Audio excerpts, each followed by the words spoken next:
Robert Frost had a poem that goes along with what I was talking about for this job on the logs in the river. He said, end quotes, "I seem to want my mountains wild, the way the wiry gang boss liked the log jam. After he'd picked the lock and got it started, he dodged a log that lifted like an arm against the sky to break his back for him. Then came in dancing, skipping with his life across the roar and chaos. And the words we saw him say along the zigzag journey were doubtless as the words we heard him say on coming nearer. Wasn't she an ideal, son of a bee? You bet she was an ideal." So there's a little different narrative for you in a poetic form. Well, let's go into my third year at Dartmouth. I was given a car. I had a 1950 Chevrolet sedan that my dad got for me. It was new. I had never expected that, but I remember I had talked a little bit about having a motorcycle to go back and forth to school with, and maybe that helped to convince my dad that it was about time I had some kind of four-wheel drive. The Chevrolet allowed me to pick up one or two people that were going to Dartmouth, and they helped pay for the trips. And while I was in the dorm, there would always be weekend visits to different girls' schools that some of the dorm mates would have some acquaintances in and could set up blind dates for me. And they would again pay for the trips, and this was kind of fun. This was a big year for me. I had become almost a BMOC, big man on campus, with being elected president of the Dartmouth College Band and a member of the Dartmouth Green Key Society, which was really the leadership of different organizations on campus. The Ivy League schools and maybe others had these key associations or societies that primarily were the ambassadors when different teams and bands and groups came to our school for competition or other occasions. We would greet them and make sure they were well taken care of. The multiple trips wound up with an interesting one where we went down to a school that I didn't know. It was a branch of Boston University called Sargent College. And the guy across the hall from me in my dorm said he had a girlfriend down there and she knew everybody in the freshman class. And so this would be open territory for a blind date. So 4 of us got in the car and the other 2 went their way when we got there, but I met his girlfriend, and she said there's a show tonight that the freshmen are putting on. It's kind of excerpts from the South Pacific. And there'll be a lot of gals up on the stage, and you can pick somebody that you like the looks of, and I'll go backstage and see what I can arrange, see if they have a date. So sure enough, we got in there, and I liked some of the dancers that were looking pretty good. And so I said, how about that brunette there? She went back at the break and came back and said, no, she has a date already. Why don't you pick 2 or 3, and when I go back the next time, we'll have better odds. So I was picking out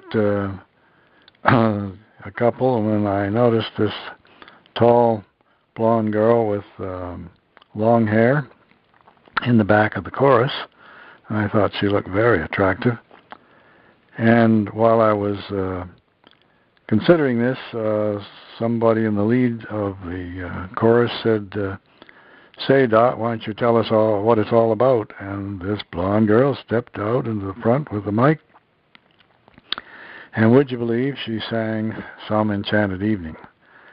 Well, that just about did me in, because I thought, that could be. And so I said to my new friend, change the order of things. That should be number one when you go back.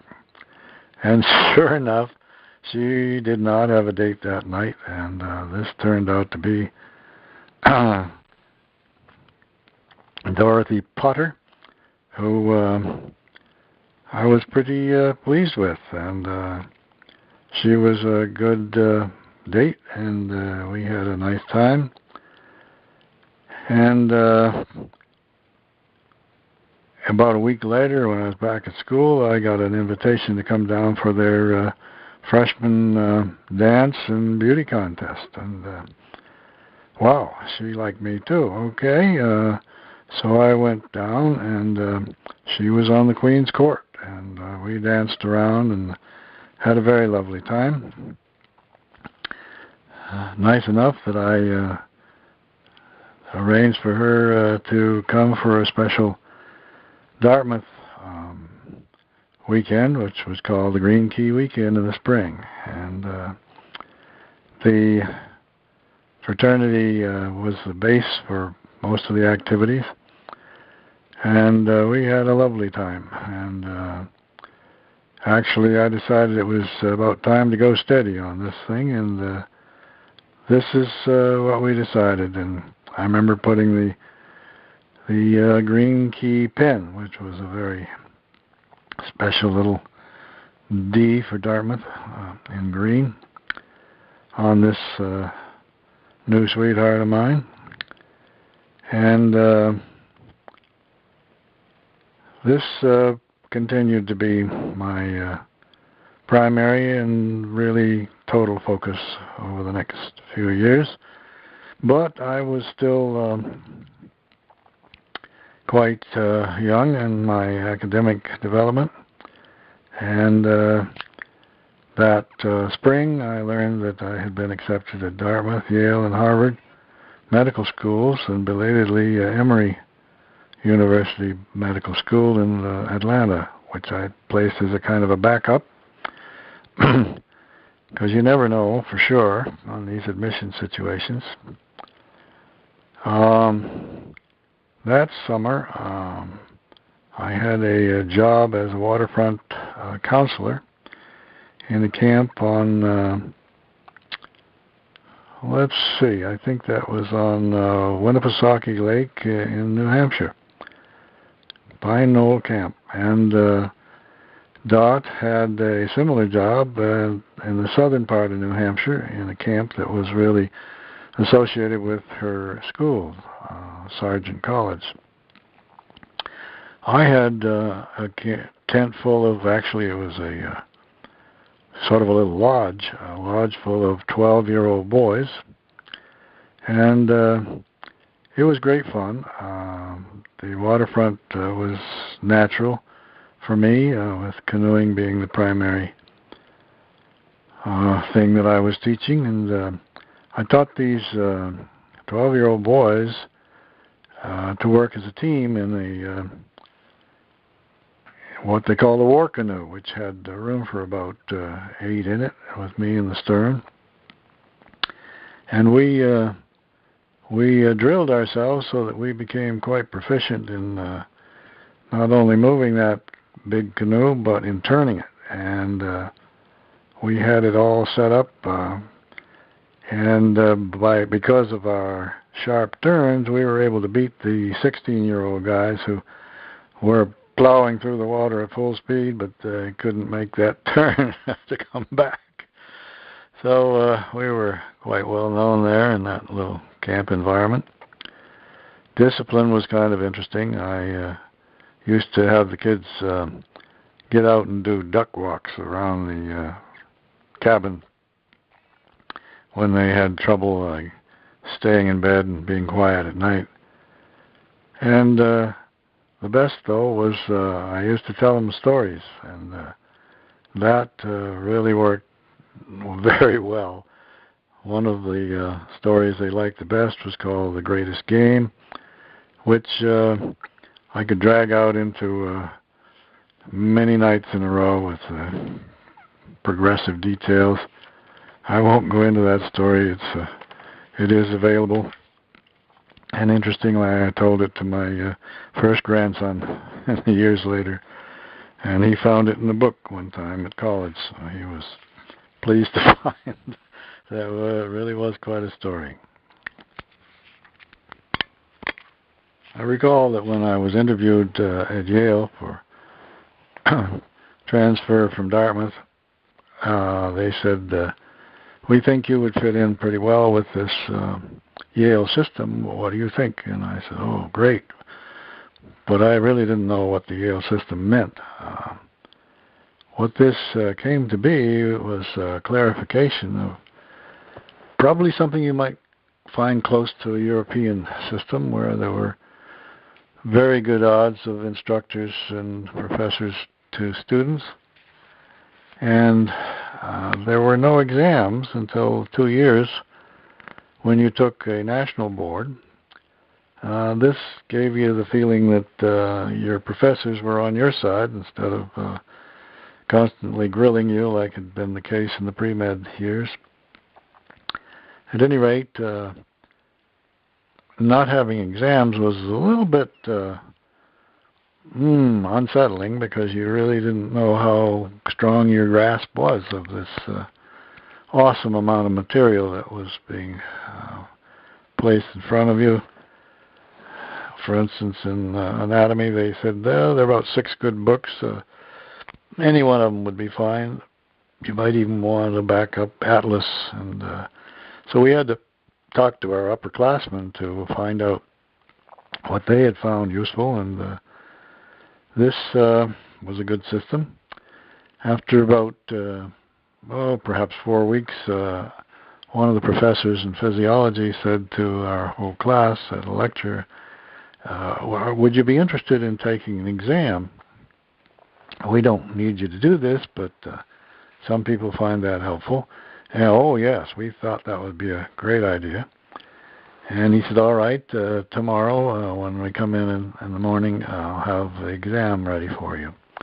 So we arrived plenty of time and had our pens and pencils and erasers ready to go. And he didn't show up for a while, and we began to be somewhat agitated after about 15 minutes or so. With only an hour and a half available for this exam time.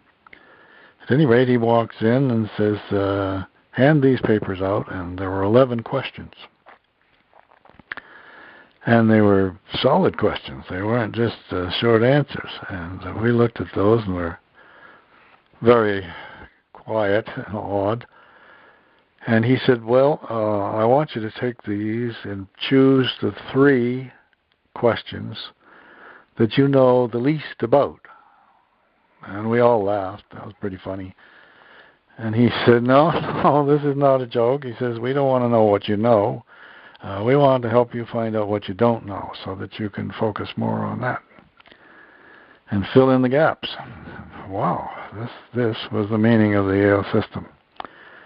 At any rate, he says, write what you can in the rest of the hour, and then take them home and dig out everything you can and fill in your gaps, and then turn them in anytime this week would be fine, and we'll look them over and make corrections and comments. Well, that's what we did, and the PhD candidates were the instructors, and they and the professors took our blue books where we had filled them up. And when I got mine back, there was another blue book stapled to the back of mine, and all through my answers to the questions were numbers in red that referred to a paragraph or more that he had written in his blue book, appended to mine. And these were expanding my knowledge rapidly. And then they were talking about what we had done, and they said, this is good, but you didn't tap into the most current knowledge, which is in the journals of physiology. And I didn't even know what journals were. And at any rate, this is a monthly journal of different specialties. It's in our library, and would have research articles of what was being studied and evaluated in the current time, and even that was probably 6 to 12 months old. But we began to see what a fast-moving field medicine was, and how learning everything in the textbooks was not near enough to place you in a strong position. But I mention this to give an idea of what the Yale system was like. In anatomy, there were 3 of us, cadaver mates. One was Patty Burns, another was Bob Rice. Patty was going to be, he thought something in medicine, and Bob was going to be a psychiatrist, and he couldn't imagine why he had to take anatomy, but at any rate, Patty and I said it was good to have him there to read the dissection manual. He'd sit up in the window well, and we'd work one on each side to prepare the dissections. The early part of that course was kind of rough for me. The idea of cutting into the skin of somebody who used to be somebody was a bit disturbing, and the smells were terrible. And when it first began, I would get a little fainty, and later learned that this was a vasovagal response, and I would leave the room until I felt better, and then come back in and swing at it again. In physiology, I had the same Patty Burns as a partner, along with Paul Gonick. Interestingly, Paul became a urologist. Patty became a psychiatrist. Now, the story on Bob Rice and anatomy was interesting, because at the first meeting of anatomy, they had said to our class of about 65, we choose our class very carefully so that we can expect everyone to do well.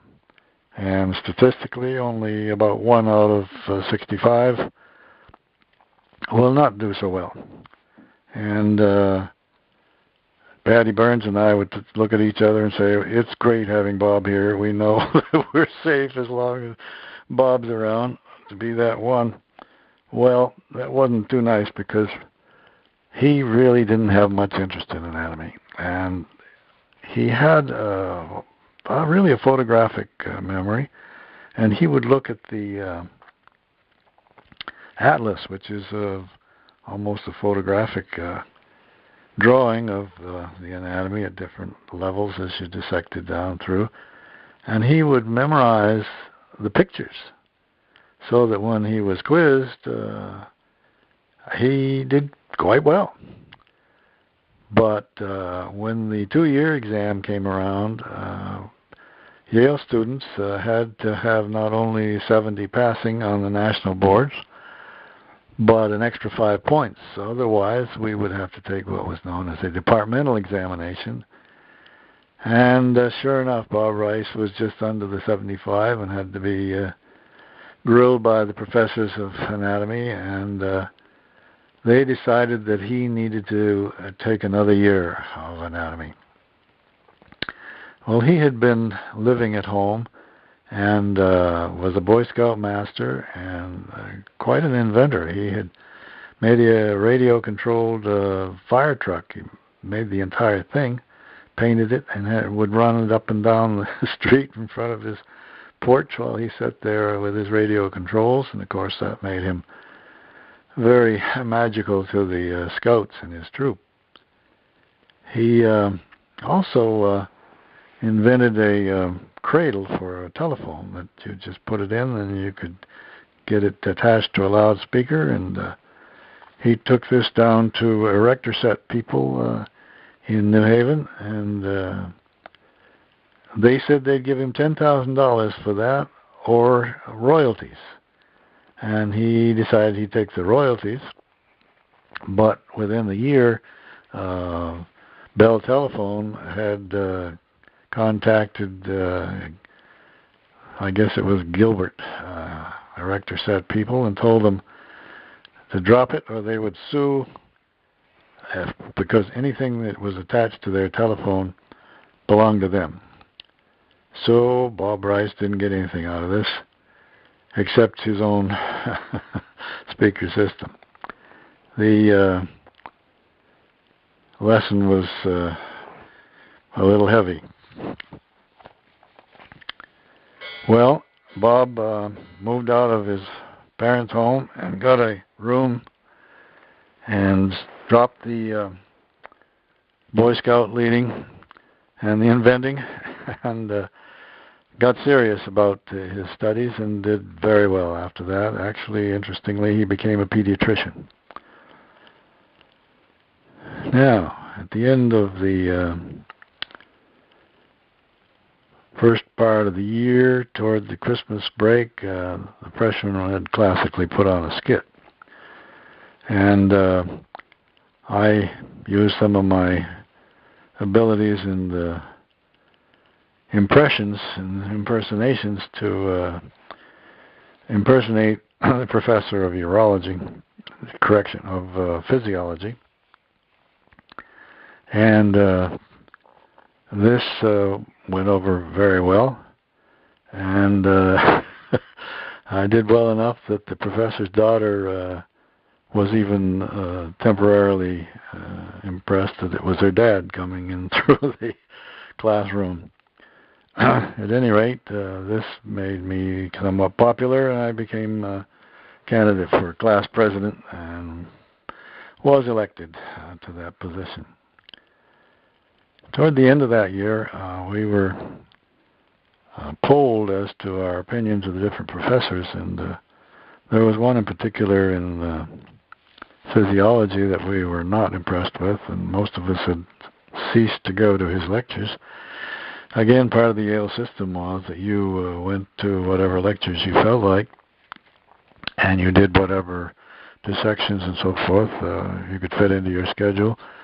On the dissections, you simply had to notify the people preparing the work area and specimens so that they didn't prepare one for you if you weren't coming. Well, we had decided it was time to tell this professor he belonged in the laboratory, not in teaching, certainly not lecturing. And this was essentially what we voted and presented, and sure enough, the staff removed him from the teaching role, and we were a little bit shocked that our opinion was that important. And maybe it really wasn't. Maybe they already had this opinion and were just looking for a reason to slide him out of the lecture circuit and into a more productive research effort. Well, one of the Yale system benefits was that I had biochemistry in undergrad, and so I didn't take the biochemistry course.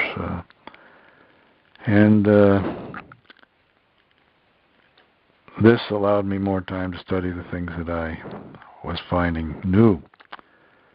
Another very favorable thing was early exposure to the clinical aspects of medicine. We could go to conferences of medical, pediatric, OBGYN that were held over in the hospital side, and we could also help out in the emergency room. First is primarily preparing, let's say it were a knife wound, we would clean up the wound area and then drape it and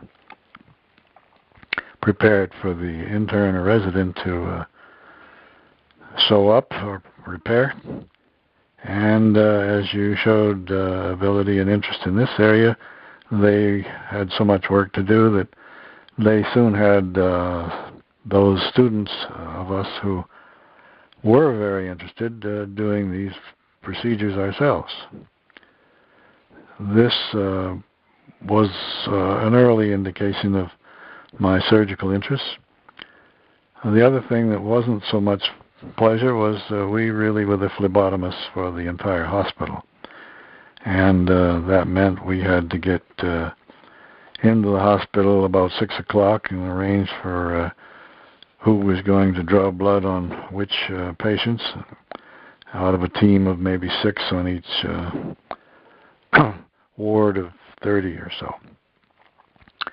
And we became quite proficient in this, but of course early on we were anything but. And one of our early rules was if we had to stick the patient more than twice, we'd call in somebody else of our team. And it was interesting that sometimes you didn't feel you had any greater technical ability than the guy calling you in, but maybe psychologically you were ready to do it, and he had become intimidated by his own failure. The interesting development in your second year was physical diagnosis. I'm sort of belittling the basic sciences because they were more like pre-medical courses, very academic, whereas the clinical were really getting into the field of medicine. I studied the physical diagnosis intently, and I remember upperclassmen saying, don't get too concerned about this because even though you think you can hear everything with that stethoscope, we simply get an x-ray of the chest and we can see far more.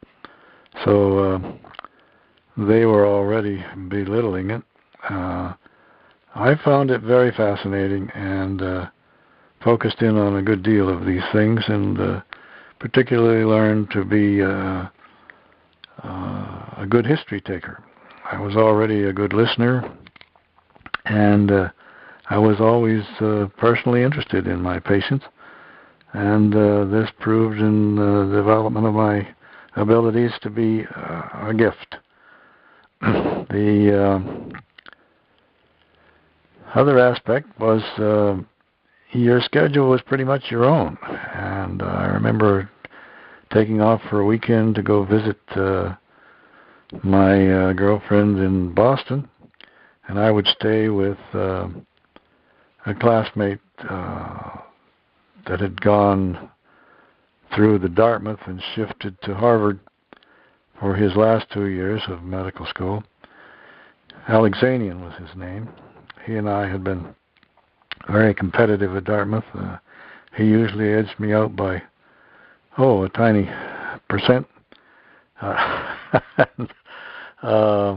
I told him he belonged at Harvard, but he would tell me how things were at Harvard, and it was still a surprise quiz every week in every subject, and a lot of grilling, and he never was able to go anywhere or take any breaks, and couldn't understand how I could do such a freelance approach to medicine and under the Yale system.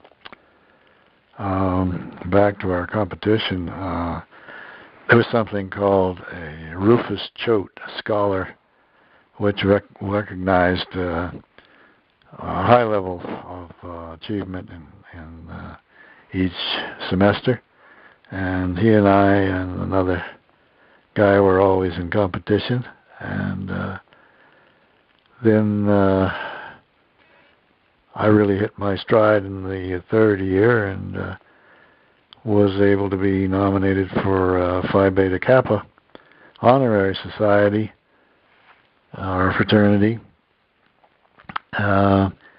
after only 3 years. Usually that was something that was given out in your fourth or senior year.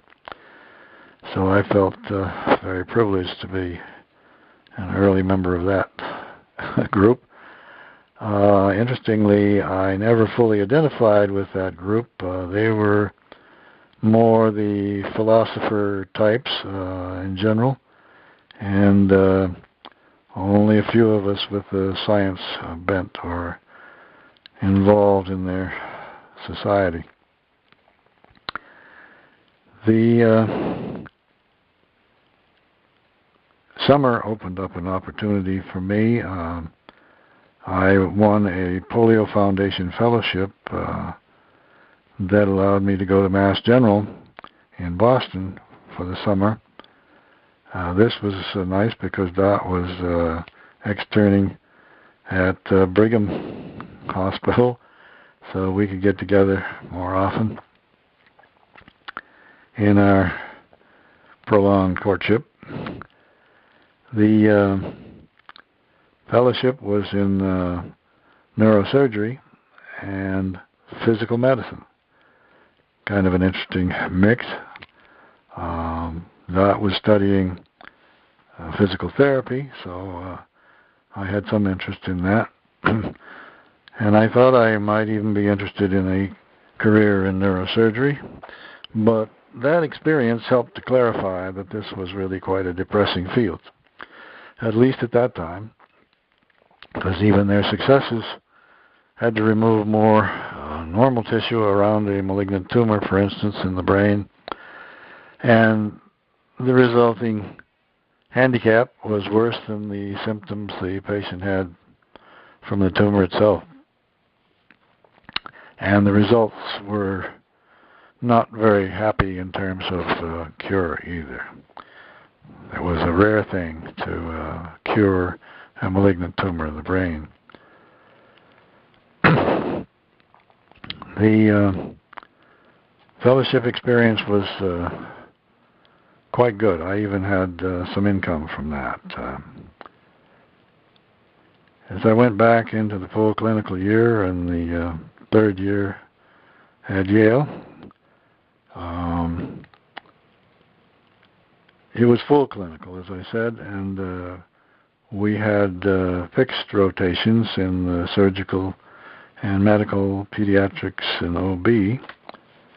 And I was very interested in pediatrics. It seemed to be a field that I could encompass. And I remember my professor, on a one-on-one type of situation, had remarked that I certainly was good at acquiring information, and this leveled me in the very bright. But he said, not brilliant. And I said, what would it take for me to be brilliant? I was always looking for improvement. And he said, well, you tend to learn everything that we know at this point, but we need people to push beyond what we know and get into the research of what we don't know. And I thought, wow, this was quite a view. And I saw myself in a little bit less brilliant light at the time.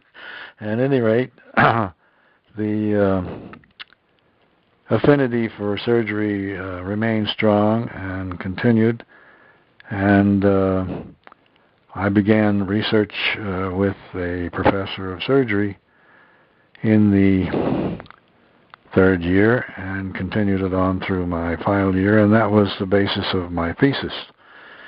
At Yale, an MD required a thesis to be presented, which is an unusual thing in medical school then, and certainly now. We asked this professor, there were 3 or 4 of us in a special group, and we said, you just come from being the professor in charge out at Michigan Medical School. How would you compare those of us here at Yale Medical, with those students there, we were looking for some great difference. And he said, well, if you took the top student in both schools, they would probably be very similar. But he said, you take the bottom student in Yale Medical School and the bottom student at Michigan University Medical School, and there's drastic differences. The part of this, he says, was related to state rules or laws that in Michigan required some 200 students in the entering medical school, and something like 180 of them had to be from the state itself. And of course there weren't that many straight A students in undergrad who wanted to be doctors. So he said we had some that were B students or worse, and we simply had to prune them out at the end of the first and second years. And by the time we got to the clinical years, he said things were evening out, and we had a pretty good class. But it did make us feel fortunate to be in the Yale system. The third summer, between third and fourth year for me, was Dot's graduation in June, cum laude, and followed shortly thereafter by our wedding. As I noted, back at Hanover, New Hampshire, Calvin Hatch was my best man, and learned that there were no plans for professional photography. He zipped downtown, which is right next door in Hanover, and arranged for a professional photographer to come out, and we had some lovely pictures, thanks to him. Alexanian, a guy from Harvard Med School, and Dot's brother Bill were the ushers. We planned an early escape, and once we got through the reception ceremonies after church service, we went back to the motel where our escape vehicle was, and decided not to go in for the dinner that Dot's parents had set up for the people who'd come. And we would simply go in and say our goodbyes in a big hurry and try to escape. We almost did, but her brother Bill had arranged to hide the keys to the car while we were saying goodbye, and we still had a little bit of harassment, but nothing compared to what might have been if we hadn't hidden the car the night before.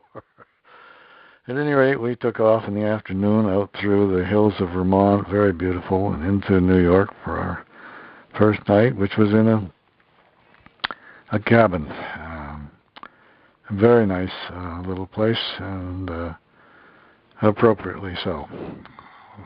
We went on to Rochester, New York, to Strong Memorial Hospital, where I interviewed for a possibility of an internship a year later. That didn't pan out, but they were primarily oriented toward preparing general practitioners. And interestingly, the Yale attitude had been, if you really wanted to be a general practitioner, you didn't waste a Dartmouth-Yale education on that. If you wanted to do that, you went to the University of Vermont. I'm sure these things have changed now, but there certainly was an emphasis on specialization. We returned from New York and went on out to Cape Cod for a more extended total relaxation honeymoon in the cottage that Dot's parents had in Wellfleet. We came back to New Haven, where we had almost an apartment. It was really part of the upstairs of a family home where the parents lived downstairs, and their divorced daughter and child lived in part of the upstairs, and at least they slept up there. And we had a screen that was folded across the hallway toward our end, which involved a bathroom, a kitchen, and a larger room with a bed and a desk in there. This was our home for the first year of our marriage, and this was a very pleasant time. I was busy, of course, studying and preparing my thesis, but we also had a lot of fun becoming candy makers in our spare time. Dot had arranged employment at the Yale New Haven Hospital, so this was excellent for our combined efforts and the New Haven community. I think she worked mainly in the polio clinic, which no longer exists since the polio has been completely controlled. But in that year, 1954 and 5, it was still a problem. My final year involved a great deal of surgical exposure. The pressure was on to make a decision of where you were going to intern or resident, and especially years. And my professor, a full professor of surgery, Gus Linskog, who was a pretty awesome figure to me, called me in toward the end of my 4th year and asked me where I was going to spend my surgical training. And I said, well, I wasn't sure I could afford that because I was already married, had huge debts, and no more source of loans, and would probably just take an internship, maybe 1 extra year of surgery, and go back to the main countryside and to practice as kind of a general surgeon with partial training. He assured me that that was a mistake and that I should either be a general practitioner or a surgeon, and that I had shown ability in surgery, and he strongly advised me to go into surgery. And I said, yes, but that's a 5 to 6 year program. And he said, well, you ought to consider a military commission. They will pay you as a lieutenant while you're getting your specialty years in the civilian university environment, and that way you can afford it. And he said the Navy has such a program, which I looked into, and actually my uncle was in the Air Force, and he told me that they had such a program, and that's what I applied for and went into. But back to this rather impressive interview I had said to the professor, I'm not sure that I would really be a good surgeon. I enjoy it, but maybe I don't have the hands for it. And he said, is there anything wrong with your hands? I chuckled and said, no, there's nothing wrong with my hands. He said, don't worry about the hands. We'll teach the hands. You have shown good surgical judgment. And I said, wow, I don't know how many times I've been able to make many judgments as a medical student. And he pulled out a folder on me with notes made by all the different associate professors that I had worked under or with. And he said, these are all positive. I was very impressed because Yale system was not supposed to have any grades, but they certainly had notations. And that convinced me that this is what I should do.